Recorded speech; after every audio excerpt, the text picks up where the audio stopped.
أن يسجن أو عذاب أليم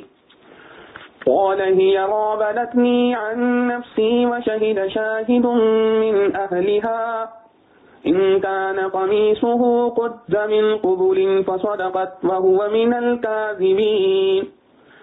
وإن كان قميصه قد من دبر فكذبت وهو من الصادقين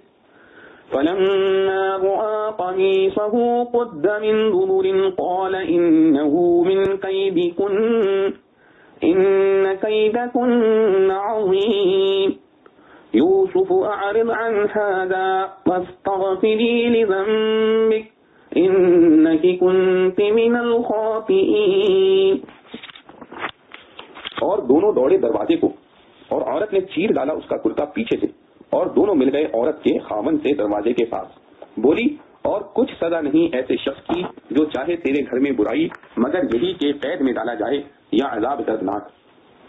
یوسف بولا اسی نے خواہش کی مجھ سے کہ نہ تھاموں اپنے جی کو اور گواہی دی ایک گواہ نے عورت کے لوگوں میں سے. اگر ہے اس کا کرتا پھٹا آگے سے تو عورت سچی ہے اور وہ ہے جھوٹا اور اگر ہے کرتا اس کا پھٹا پیچھے سے تو یہ جھوٹی ہے اور وہ سچا ہے. پھر جب دیکھا عزیز نے کرتا اس کا پھٹا ہوا پیچھے سے کہا بے شک یہ ایک فریب ہے تم عورتوں کا البتہ تمہارا فریب بڑا ہے. یوسف جانے دے اس ذکر کو اور عورت تو بخشوا اپنا گناہ بے شک تو ہی گناہگار تھی. خلاصہ تفصیل. اور جب اس عورت نے پھر وہی اصرار کیا تو یوسف علیہ السلام وہاں سے جان بچا کر بھاگے اور وہ ان کو پکڑنے کے لیے ان کے پیچھے چلی اور وہ دونوں آگے پیچھے دروازے کی طرف دوڑے اور دوڑنے میں جو ان کو پکڑنا چاہا تو اس عورت نے ان کا کرتا پیچھے سے پھاڑ ڈالا یعنی اس نے کرتا پکڑ کر کھینچنا چاہا اور یوسف علیہ السلام آگے کی طرف دوڑے تو کرتا پھٹ گیا مگر یوسف علیہ السلام دروازے سے باہر نکل آئے اور عورت بھی ساتھ تھی تو دونوں نے اتفاقاً اس عورت کے شوہر کو دروازے کے پاس کھڑا پایا. عورت خاوند کو دیکھ کر سٹ پٹائی اور فوراً بات بنا کر بولی کہ جو شخص تیری بیوی کے ساتھ بدکاری کا ارادہ کرے اس کی سزا بجز اس کے اور کیا ہو سکتی ہے کہ وہ جیل خانے بھیجا جائے یا اور کوئی دردناک سزا ہو جیسے ضرب جسمانی. یوسف علیہ السلام نے کہا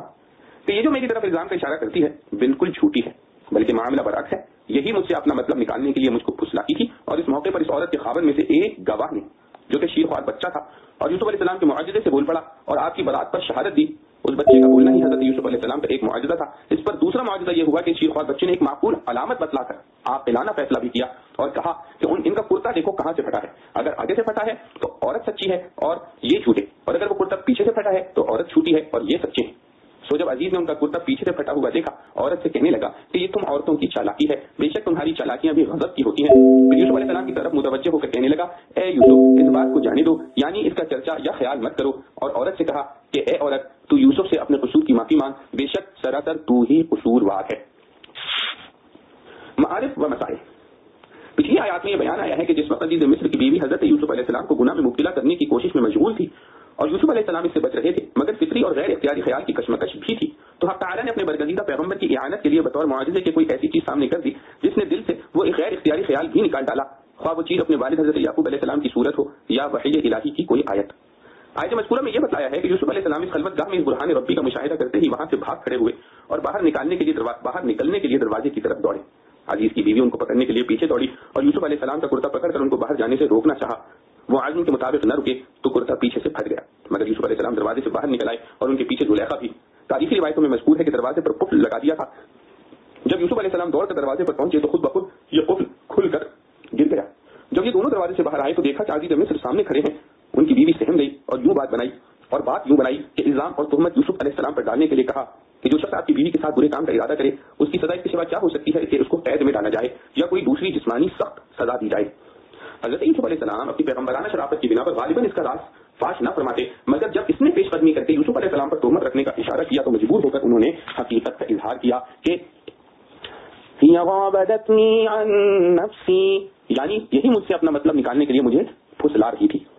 معاملہ بڑا نازک اور عزیز مصر کے لیے اس کا فیصلہ سخت دشوار تھا کہ ان میں سے کسے سچا سمجھے. شہادت اور ثبوت کا کوئی موقع نہ تھا مگر اللہ جل شانہ جس طرح اپنے برگزیدہ بندوں کو گناہ سے بچا لیتے ہیں اور ان کو معصوم و محفوظ رکھتے ہیں اسی طرح دنیا میں بھی ان کو رسوائی سے بچانے کا انتظام معجزانہ انداز سے فرما دیتے ہیں. اور عموماً ایسے مواقع پر ایسے چھوٹے بچوں سے کام لیا گیا ہے جو عادتاً بولنے بات کرنے کے قابل نہیں ہوتے مگر بطور معجزہ ان کو گویا عطا فرما کر اپنے مقبول بندوں کی برات کا اظہار فرما دیتے ہیں. جیسے حضرت مریم علیہ السلام پر جب لوگ تہمت باندھنے لگے تو صرف ایک دن اور واضح قول کے مطابق 40 کے بچے حضرت عیسیٰ علیہ السلام کو حق تعالی نے گویا عطا فرما کر ان کی زبان سے والدہ کی پاکی ظاہر فرما دی اور قدرت خداوندی کا ایک خاص مظہر سامنے کر دیا. بنی اسرائیل کے ایک بزرگ جریج پر اسی طرح کی ایک تہمت ایک بڑی سازش کے ساتھ باندھی گئی تو نوزائیدہ بچے نے ان کی برات کے لیے شہادت دی. حضرت موسیٰ علیہ السلام پر فرعون کو شبہ پیدا ہوا تو فرعون کی بیوی کے بال سنوارنے والی عورت کی چھوٹی بچی کو گویائی عطا ہوئی. اس نے حضرت موسیٰ علیہ السلام کو بچپن میں فرعون کے ہاتھ سے بچایا. ٹھیک اسی طرح یوسف علیہ السلام کے واقعے میں حضرت عبداللہ بن عباس رضی اللہ عنہ اور حضرت ابو ہریرہ رضی اللہ عنہ کی روایت کے مطابق ایک چھوٹے بچے کو حق تعالی جل شانہ نے گویائی عطا فرما دی اور وہ بھی نہایت عاقلانہ اور حکیمانہ انداز کی. یہ چھوٹا بچہ اسی گھر میں گہوارے کے اندر پڑا تھا. یہ کس کو گمان ہو سکتا تھا کہ وہ ان حرکتوں کو دیکھے اور سمجھے گا اور پھر اس کو کسی انداز سے بیان بھی کر دے گا, مگر قادر مطلق اپنی اطاعت میں مجاہدہ کرنے والوں کی شان ظاہر کرنے کے لیے دنیا کو دکھلا دیتا ہے کہ کائنات کا ذرہ ذرہ اس کی خفیہ پولیس CID ہے جو مجرم کو خوب پہچانتی اور اس کے جرائم کا ریکارڈ رکھتی ہے اور ضرورت کے وقت اس کا اظہار کر دیتی ہے. میدان حشر میں حساب کتاب کے وقت انسان اپنی دنیا کی قدیم عادت کی بنا پر جب اپنے جرائم کا اقبال کرنے سے انکار کرے گا تو اسی کے ہاتھ پاؤں اور کھال اور در و دیوار کو اس کے خلاف گواہ بنا کر کھڑا کر دیا جائے گا. وہ اس کی ایک حرکت کو محشر کے عظیم شان مجمع کے سامنے کھول کر رکھ دے گا. اس وقت انسان کو پتہ لگے گا کہ ہاتھ پاؤں اور گھر کے در و دیوار اور حفاظتی انتظامات میں سے کوئی بھی میرا نہ تھا, بلکہ یہ سب رب العزت کے خفیہ کارندے تھے. خلاصہ یہ ہے کہ یہ چھوٹا بچہ جو گہواری میں بظاہر اس دنیا کی ہر چیز سے غافل و بے خبر پڑا تھا, وہ یوسف علیہ السلام کے معجزے کے طور پر عین اس وقت بول اٹھا جبکہ عزیز مصر اس واقعے سے کشمکش میں مبتلا تھا. پھر یہ بچہ اگر صرف اتنا ہی کہہ دیتا کہ یوسف علیہ السلام بری ہیں, زلیخا کا قصور ہے, تو وہ بھی ایک معجزے کی حیثیت سے حضرت یوسف علیہ السلام کے حق میں برات کی بڑی شہادت ہوتی. مگر اللہ تعالیٰ جل جلالہ و عم نوالہ نے اس بچے کی زبان پر ایک حکیمانہ بات کہلوائی کہ یوسف علیہ السلام کے کرتے کو دیکھو, اگر وہ آگے سے پھٹا ہے تو تب تو زلیخا کا کہنا سچا اور یوسف علیہ السلام جھوٹے ہو سکتے ہیں, اور اگر وہ پیچھے سے پھٹا ہے تو اس میں اس کے سوا کوئی دوسرا احتمال ہی نہیں کہ یوسف علیہ السلام بھاگ رہے تھے اور زلیخا ان کو روکنا چاہتی تھی. یہ ایک ایسی بات تھی کہ بچے کی گویائی کے اعجاز کے علاوہ خود بھی ہر ایک کی سمجھ میں آ سکتی تھی, اور جب بتلائی ہوئی علامت کے مطابق کرتے کا پیچھے سے شک ہونا مشاہدہ کیا گیا تو یوسف علیہ السلام کی برات ظاہری علامات سے بھی ظاہر ہو گئی. شاہد یوسف کی جو تفسیر ہم نے بیان کی ہے کہ وہ ایک چھوٹا بچہ تھا جس کو اللہ تعالیٰ نے بطور معجزہ گویائی عطا فرما دی, یہ ایک حدیث میں رسول کریم صلی اللہ علیہ وسلم سے ثابت ہے جس کو امام احمد رحمۃ اللہ علیہ نے اپنے مسند میں اور ابن حیان رحمۃ اللہ علیہ نے اپنی کتاب صحیح میں اور حاکم رحمۃ اللہ علیہ نے مستدرک میں نقل کر کے حدیث صحیح قرار دیا ہے. اس حدیث میں ارشاد ہے کہ اللہ تعالیٰ نے 4 بچوں کو گہوارے میں گویائی عطا فرمائی ہے. یہ چاروں وہی ہیں جو ابھی ذکر کیے گئے ہیں, اور بعض روایات میں شاہد کی دوسری تفسیریں بھی نقل کی گئی ہیں, مگر ابن جریر, ابن کثیر وغیرہ ائمہ تفسیر نے پہلی ہی تفسیر کو راجح قرار دیا ہے. احکام و مسائل. آیات مذکورہ سے چند اہم مسائل اور احکام نکلتے ہیں. اول آیت واستبق الباب سے یہ معلوم ہوا کہ جس جگہ گناہ میں مبتلا ہو جانے کا خطرہ ہو اس جگہ ہی کو چھوڑ دینا چاہیے, جیسا یوسف علیہ السلام نے وہاں سے بھاگ کر اس کا ثبوت دیا. دوسرا مسئلہ یہ کہ احکام الہیہ کی اطاعت میں انسان پر لازم ہے کہ اپنی مقدور بھر کوشش میں کمی نہ کرے, خواہ اس کا نتیجہ بظاہر کچھ برآمد ہوتا نظر آئے. دوسرا مسئلہ یہ کہ احکام الہیہ کی اطاعت میں انسان پر لازم ہے کہ اپنی مقدور بھر کوشش میں کمی نہ کرے, خواہ اس کا نتیجہ بظاہر کچھ برآمد ہوتا نظر نہ آئے. نتائج اللہ تعالیٰ کے ہاتھ میں ہیں, انسان کا کام اپنی محنت اور مقدور کو اللہ کی راہ میں صرف کر کے اپنی بندگی کا ثبوت دینا ہے. جیسا کہ حضرت یوسف علیہ السلام نے دروازے سب بند ہونے اور تاریخی روایات کے مطابق مقفل ہونے کے باوجود دروازے کی طرف دوڑنے میں اپنی پوری قوت خرچ فرما دی. ایسی صورت میں اللہ جل شانہ کی طرف سے امداد و اعانت کا بھی اکثر مشاہدہ ہوتا ہے کہ بندہ جب اپنی پوری کوشش کر لیتا ہے تو اللہ تعالیٰ کامیابی کے اسباب بھی مہیا فرما دیتے ہیں. مولانا رومی رحمۃ اللہ علیہ نے اسی مضمون پر ارشاد فرمایا ہے, گرچہ رخنا نیست عالم را فرید خیرہ یوسف رمی باید دوید. ایسی صورت میں اگر ظاہری کامیابی بھی حاصل نہ ہو تو بندے کے لیے یہ ناکامی بھی کامیابی سے کم نہیں. گر مرادت را مذاق شکرست نہ مرادی نہ مراد دل برست. ایک بزرگ عالم جیل میں تھے, جمعہ کے روز اپنی قدرت کے مطابق غسل کرتے اور اپنے کپڑے دھو لیتے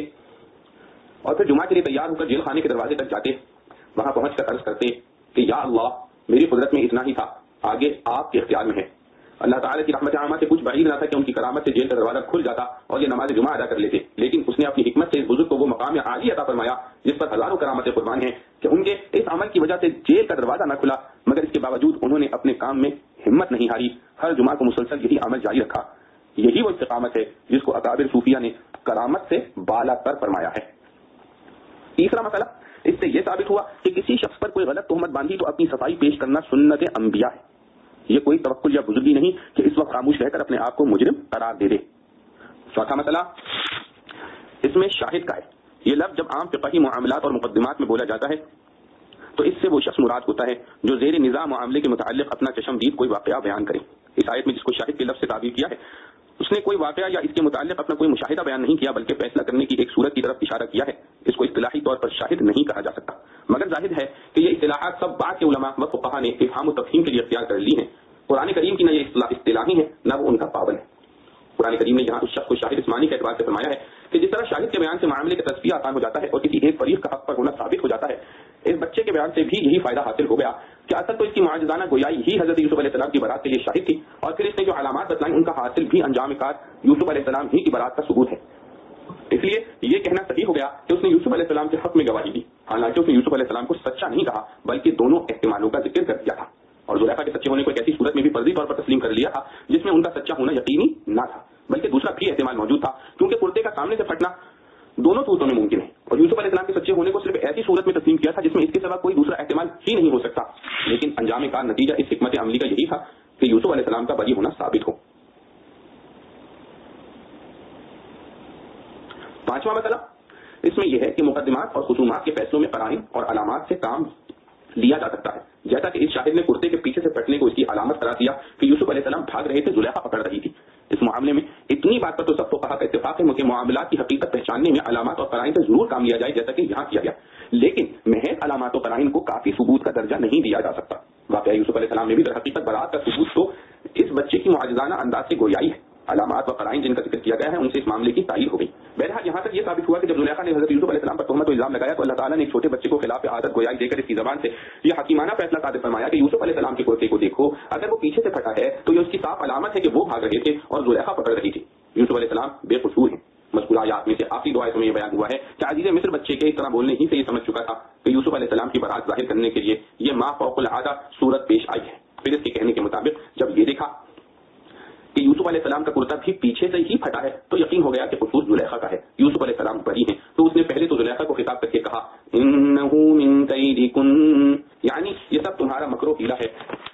کہ اپنی خطا دوسرے کے سر ڈالنا چاہتی ہو. پھر کہا کہ عورتوں کا مکر و حیلہ بہت بڑا ہے کہ اس کو سمجھنا اور اس سے نکلنا آسان نہیں ہوتا، کیونکہ ظاہر ان کا نرم و نازک اور ضعیف ہوتا ہے، دیکھنے والے کو ان کی بات کا یقین جلد آ جاتا ہے، مگر عقل و دیانت کی کمی کے سبب بعض اوقات وہ فریب ہوتا ہے. تفسیر قرطبی میں روایت ابو ہریرہ رضی اللہ عنہ منقول ہے کہ رسول اللہ صلی اللہ علیہ وسلم نے فرمایا کہ عورتوں کا قید اور مکر شیطان کے قید و مکر سے بڑھا ہوا ہے، کیونکہ حق تعالی نے شیطان کے قید کے متعلق تو یہ فرمایا ہے کہ وہ ضعیف ہے، ان کید الشیطان کان ضعیفا، اور عورتوں کے قید کے متعلق یہ فرمایا کہ ان کیدکن عظیم، یعنی تمہارا قید بہت بڑا ہے. اور یہ ظاہر ہے کہ اس سے مراد سب عورتیں نہیں بلکہ وہی ہے جو اس طرح کے مکر و حیلے میں مبتلا ہوں. عزیز مصر نے زلیخا کو اس کی خطا بتلانے کے بعد